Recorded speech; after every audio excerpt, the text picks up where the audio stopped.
Hey everyone, this video is dedicated to how to install signatures on your iPhone and iPad for Outlook. First of all, we are signing in into MySignature account on the web, and then after you created your signature, click on the install button underneath the preview of the signature.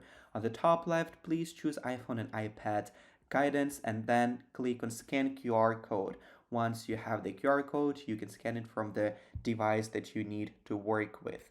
Then you are able to copy the signature to the clipboard, and after that go to Outlook app on your phone. And then from the left side on the menu there is settings on the bottom, and you need to scroll down a little bit and choose signature. Then double click and paste the signature that we previously copied for the clipboard. Once it's done, go back and create a new email, and you're going to see that your signature is already installed within the template.